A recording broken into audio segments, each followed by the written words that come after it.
Hi, Julie Ponesse here. I think for many people, now that the mandates have lifted in certain provinces in Canada anyway, and elsewhere across the world, which is very good news, of course, but it can give us a false sense of security, I think, about where we've come from and where we're going, and perhaps a false sense of trust that we won't face vaccine mandates or mask mandates again.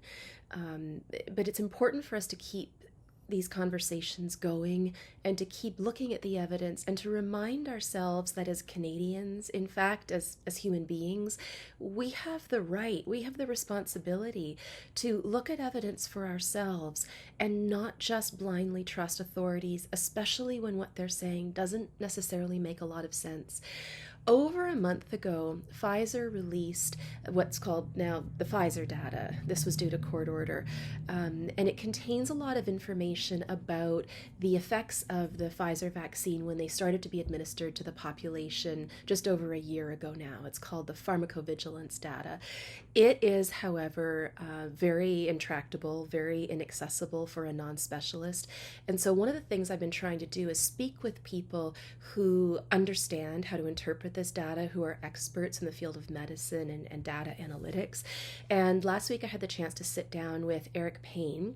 And Eric Payne is a Canadian pediatric neurologist and researcher specializing in epilepsy and neurocritical care at Alberta's Children's Hospital. Dr. Payne completed his medical training at the University of Calgary, at Harvard, and at the Mayo Clinic.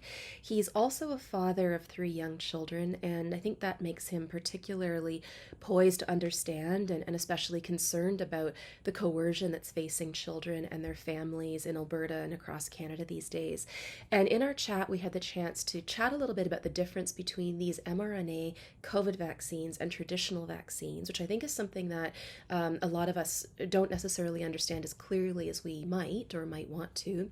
We also chatted about the link between these vaccines and certain inflammatory health conditions like cancers, and also in general, really the culture of silence and coercion in medicine today that is preventing any physicians from questioning the narrative or for speaking out without penalty. And Dr. Payne also gives us a sense of where he thinks we're headed in the coming months. So again, if you enjoy these chats, don't forget to subscribe to the Democracy Fund on YouTube, to follow us on Twitter and Instagram, and you can also follow my channel, Dr. Julie Ponesse, on Twitter and Instagram. And I really hope you enjoy this chat.